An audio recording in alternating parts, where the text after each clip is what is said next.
아침에 눈이 좀 오다가 말았는데요.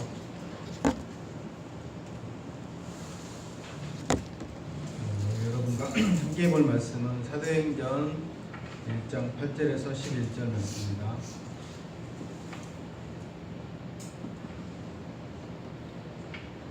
내 증인이 되리라 라는 말씀의 제목으로 같이 은혜나누고자 합니다. 이 말씀이 좀 부담되는 말씀인데 하나님께서 듣는 중요한 일과 듣는 저희 심령 가운데 은혜를 주시길 기도합니다. 1장 8절 말씀 한번 읽고 같이 읽고 시작할까요? 시작. 오직 성령이 너에게 임하시면 너희가 권능을 받고 예루살렘과 온 유대와 사마리아와 땅끝까지 이르러 내 증인이 되리라 하시니라. 사람마다 귀를 두 개씩 가지고 있습니다. 눈이나 코나 입은 얼굴 중앙에 위치하여 외모에 상당한 기여를 하며 화장으로도 한껏 멋을 부릴 수 있습니다. 그러나 귀는 얼굴의 가장자리에 붙어 있어 귀걸이 외에는 별로 치장할 것이 없지만 소리를 듣는 소중한 일을 하고 있습니다.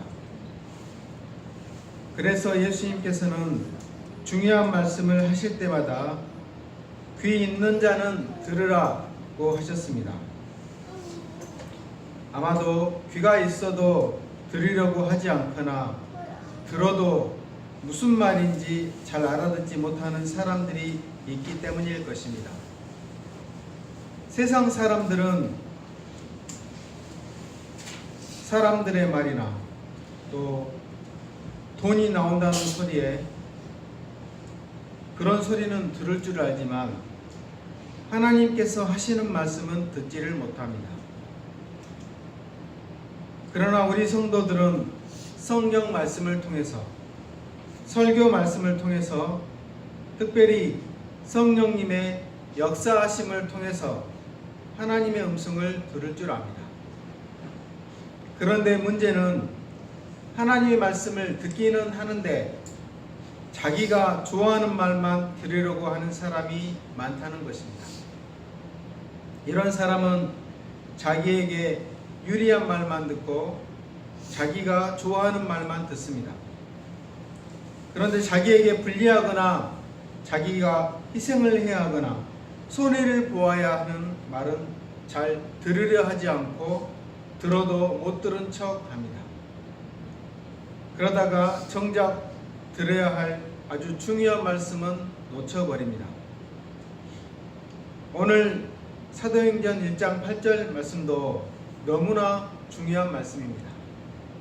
예수님께서 지상에 계시면서 하신 마지막 말씀이기도 하고 우리 교회들이 나아갈 방향을 제시하는 아주 중요한 말씀이기도 합니다. 더구나 말씀에서 보면 성령님을 보내주셔서 우리에게 권능을 주시겠다고 약속하셨습니다.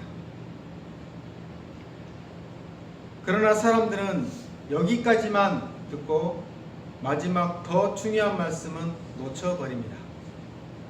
내 증인이 되리라. 왜 성령님을 보내셔서 그들에게 능력을 주셨는가? 이는 제자들에게 증인으로서의 삶을 살게 하기 위함이었습니다. 예루살렘과 온 유다와 사마리아와 땅끝까지 이르러서 예수님의 증인으로서의 삶을 사는 것이 너무도 중요하기 때문에 성령님을 보내주시고 성령님으로부터 능력을 받게 하신 것입니다. 마찬가지로 예수님께서는 우리에게도 성령님을 보내주셨습니다. 그리고 그의 능력도 받게 하셨습니다. 그래서 우리들도 증인으로서의 삶을 사는 것이 마땅합니다. 그러나 사람들은 성령을 받고 능력을 받는 것은 좋아하지만 막상 증인으로서의 삶은 살지 않으려고 합니다. 그러므로 우리는 오늘 말씀을 통하여 왜 성령님을 보내주시고 권능을 받게 해주셨는가 잘 깨달아 알 수 있기를 기도합니다. 제1부 증인의 자격 8절 말씀을 다 같이 다시 한번 읽어보겠습니다. 시작. 오직 성령이 너희에게 임하시면 너희가 권능을 받고 예루살렘과 온 유대와 사마리아와 땅끝까지 이르러 내 증인이 되리라 하시니라. 여기서 증인이라는 말은 헬라어의 마르티스입니다. 이 단어에서 순교자를 뜻하는 영어 단어 마터가 나왔습니다. 또 되리라는 동사는 미래형이면서 명령형으로 쓰였습니다. 그래서 이 말은 본문처럼 되리라라고 번역을 할 수도 있고 되어라라고 명령형으로 번역할 수도 있습니다. 예수님께서는 제자들에게 증인이 될 것이라고 예언을 하시면서 동시에 증인이 되어라고 명령을 하고 계십니다. 예수 그리스도의 복음이 예루살렘에서 온 유다로 사마리아로 세계 만방까지 전해져야 하는 것은 반드시 이루어져야 할 일입니다. 그래서 예수님께서는 제자들에게 권능을 주시면서 이 일만은 반드시 꼭 해야 된다고 명령을 하고 계십니다. 그리고 복음을 전하라라는 말 대신에 증인이 되라고 하시므로 복음을 단순히 입으로 전하기만 해서는 안 된다고 하십니다. 확실하게 이 복음을 알려야 하고 목숨을 걸고 이 복음을 증언해야 하기 때문에 증인이 되라고 하신 것입니다. 그런데 이런 중요한 일에 증인이 되는 것은 아무나 되는 것이 아닙니다. 증인은 증인으로서의 자격을 갖추어야 합니다. 증인은 자격이 있어야 증인으로 세울 수도 있고 사람들이 그가 증언하는 말을 믿을 수 있습니다. 예수님께서 제자들에게 성령님을 보내주셔서 권능을 받게 하신 것은 이런 증인으로서의 자격을 갖추기 위함이었습니다. 그러면 복음에 증인된 자들이 갖추어야 할 자격이 무엇일까요? 첫 번째, 증인은 사실을 바르게 알아야 합니다. 당시 초대교회의 지도자들은 대부분 예수님을 직접 만났던 사람들이고 예수님께 직접 배웠던 사람들입니다. 그리고 예수님의 죽으심과 부활도 직접 목격했던 사람들입니다. 누구보다도 가까운 곳에서 예수님을 보았고 직접 가르침을 받아서 너무나도 예수님을 잘 아는 사람들이었습니다. 그렇지만 이 말씀을 볼 때 그 정도로는 예수님의 증인이 될 만한 지식을 갖추지 못했다고 볼 수 있습니다. 그래서 성령님을 보내주셔서 예수님의 가르침의 참뜻이 무엇이었는지, 예수님이 무엇을 위해서 그런 삶을 사셨는지 확실하게 깨닫도록 해주신 것입니다.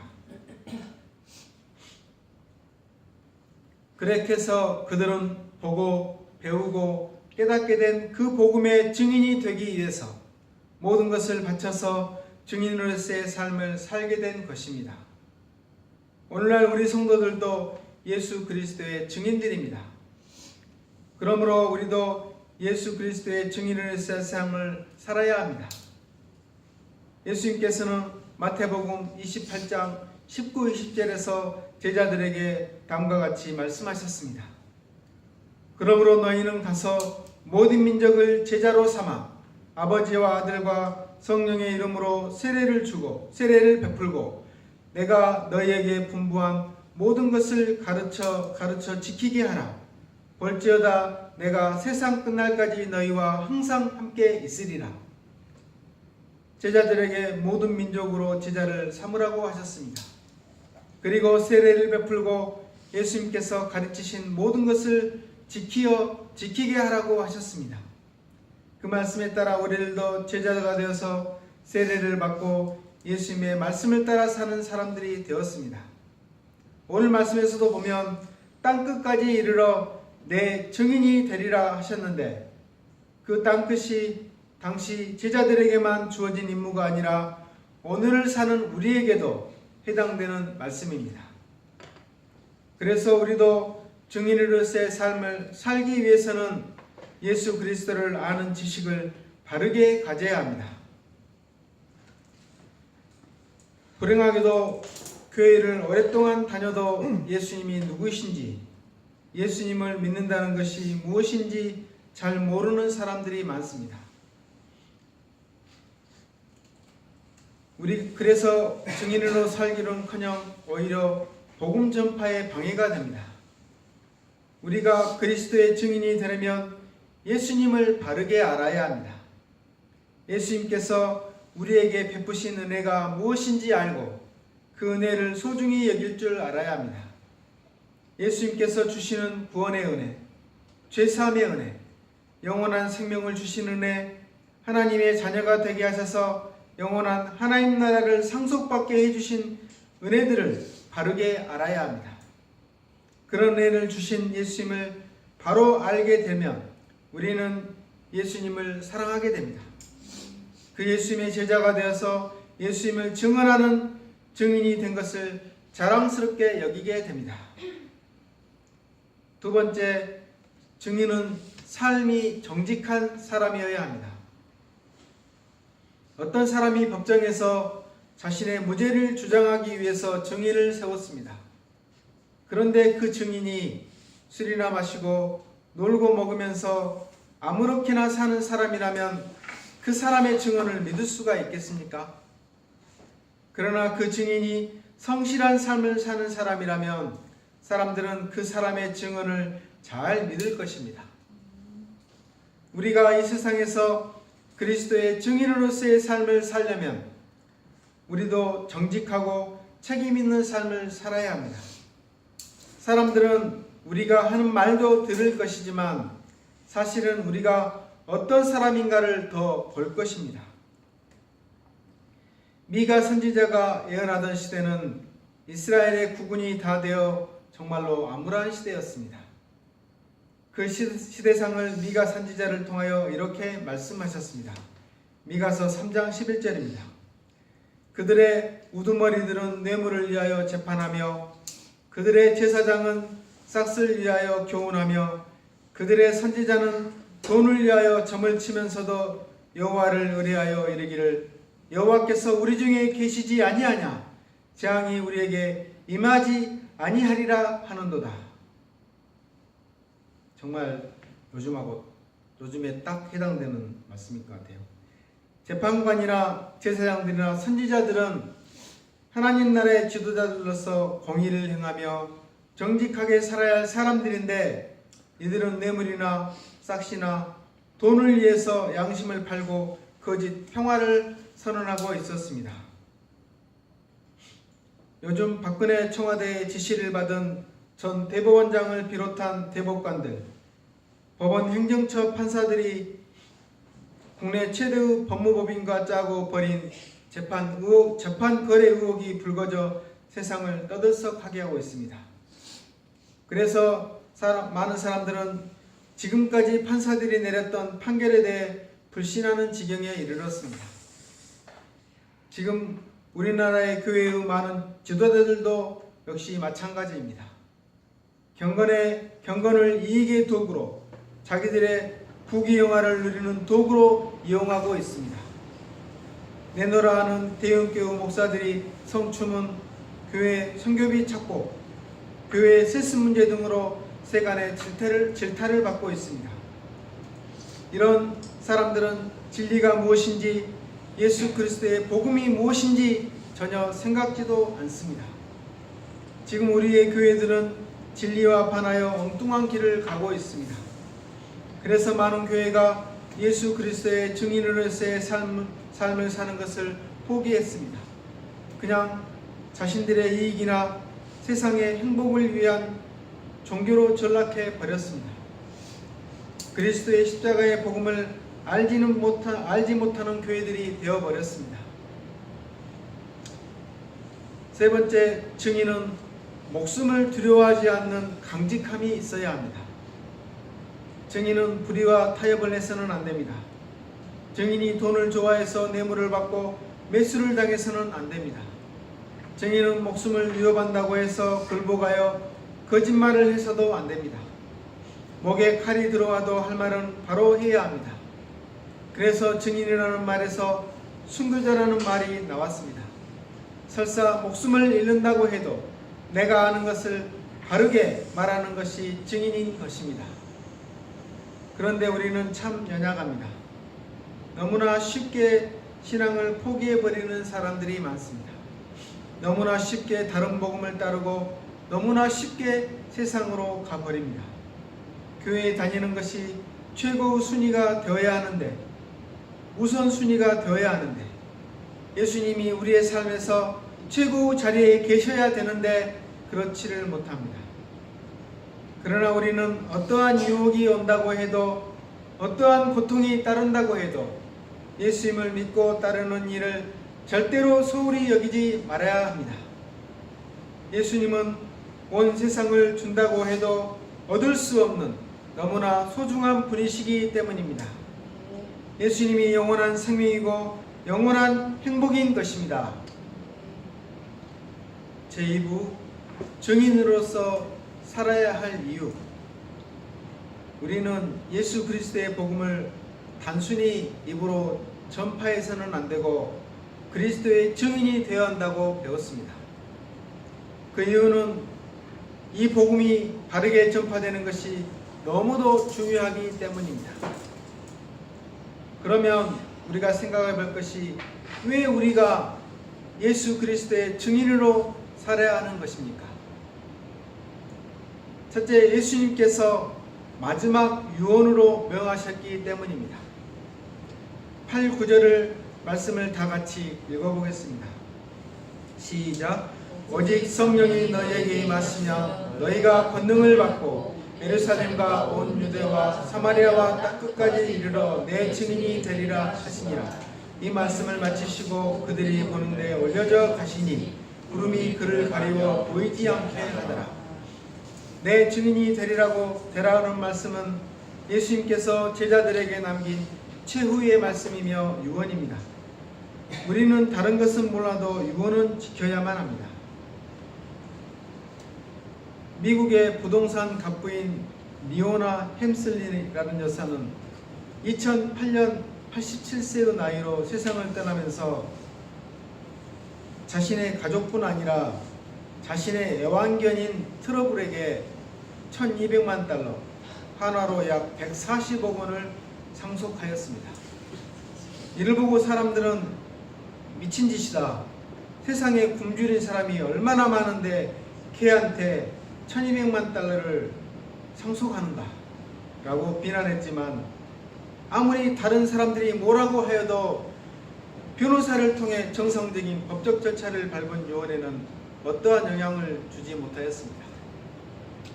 정말 이런 경우가 개팔자가 상팔자입니다. 그러나 오늘날 예수를 믿고 따르는 많은 사람들이 예수님의 유언을 무시합니다. 예수님께서 땅끝까지 나의 증인이 되라고 때를 얻었든지 못 얻든지 복음을 전하라고 하셨는데, 이런 예수님의 말씀이 무시되기 일쑤입니다. 대부분의 사람들이 예수님을 위해서 산다고 하면서도 예수님의 유언을 잊은 채 살아가고 있습니다. 열심히 성경을 읽고 기도하고 봉사는 하지만 영혼을 구원하라는 유언에는 헌신하지 않습니다. 증인으로서의 삶은 예수님의 마지막 유언이기 때문에 우리는 반드시 지켜야 합니다. 둘째, 하나님께서 우리에게 성령을 주셨기 때문입니다. 8절 말씀을 다시 한번 보십시오. 오직 성령이 너희에게 임하시면 너희가 권능을 받고 예루살렘과 온 유대와 사마리아와 땅끝까지 이르러 내 증인이 되리라 하시니라. 너희가 권능을 받고, 사람들은 성령의 능력, 권능을 사모합니다. 그런데 이미 하나님은 우리에게 성령을 주셨고 그 능력 가운데 살게 하셨습니다. 그러나 우리는 이 성령의 권능을 영혼 구원하는 데는 쓰지 않습니다. 우리가 기억해야 할 것은 성령의 권능은 다른 것에 쓰라고 주신 것이 아니라 전도를 위한 목적으로 주신 것입니다. 마가복음 16장 15절에서 18절을 보십시오. 또 이르시되 너희는 온 천하에 다니며 만민에게 복음을 전파하라. 믿고 세례를 받는 사람은 구원을 얻을 것이요 믿지 않는 사람은 정죄를 받으리라.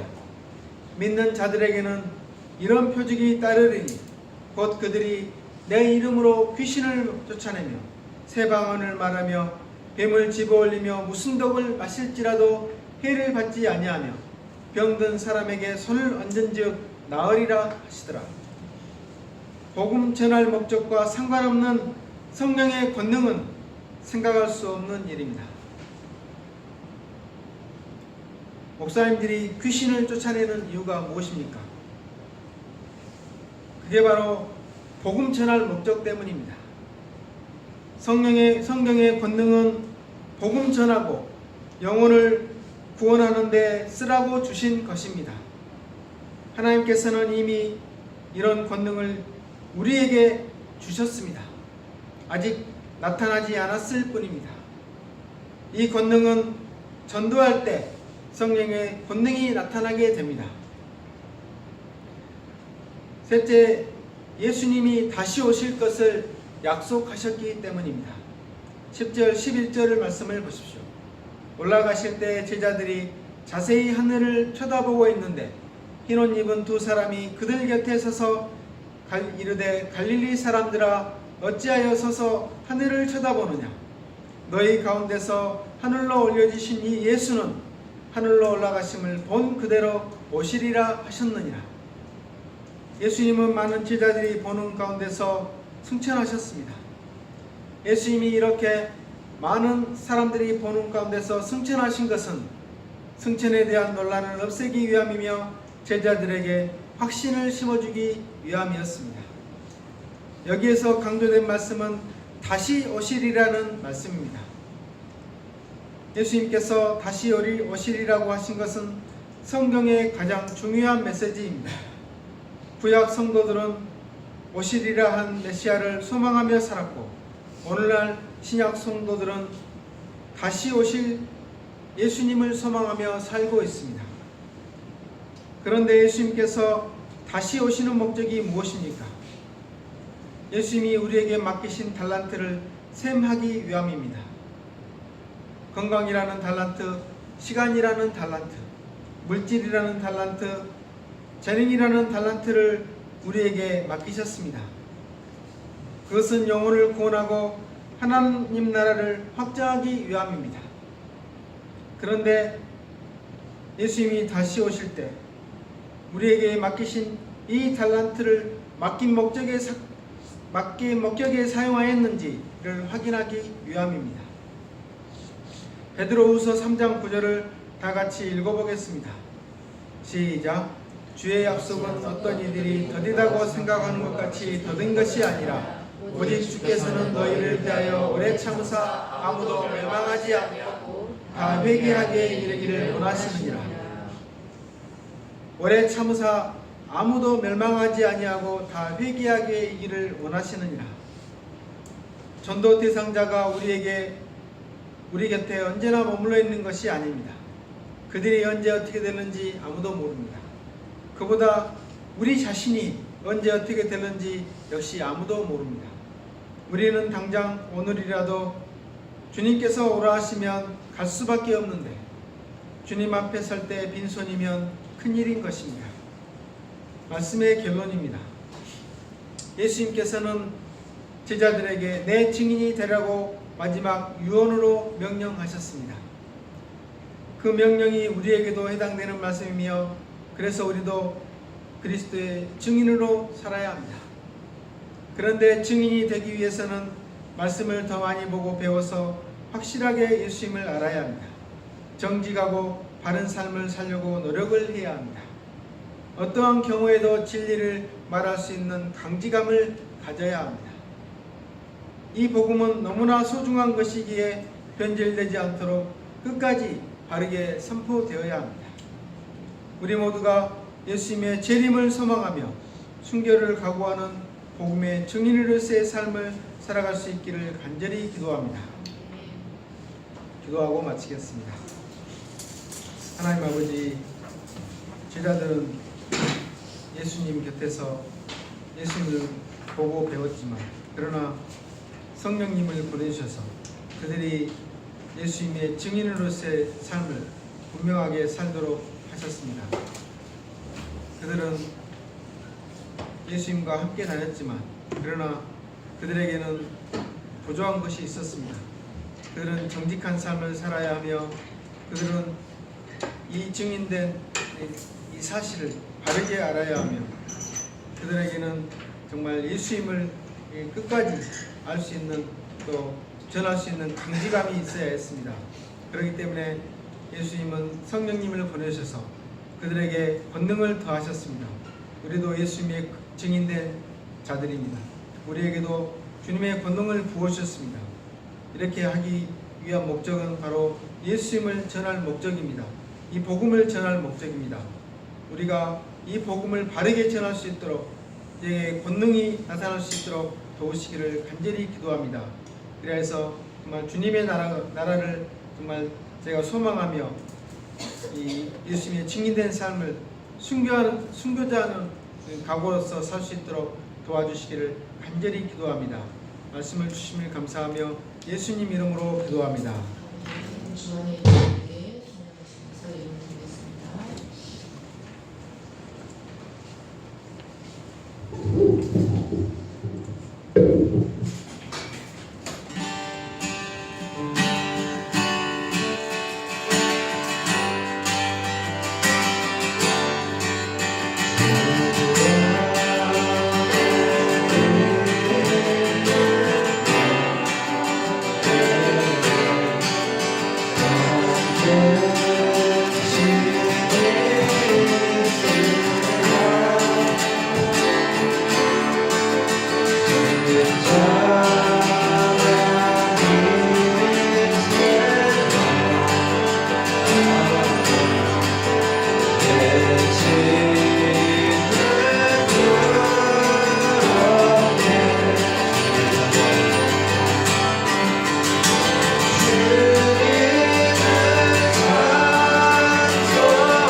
무엇인지 잘 깨달을 수 있도록 도와주시기를 간절히 기도합니다. 그리고 아들이 떡을 달라 간구하고 또 생선을 달라 간구하는 것처럼 우리에게 성령을 주시라고 간구하는 저희가 되게 하여 주시기를 간절히 기도합니다.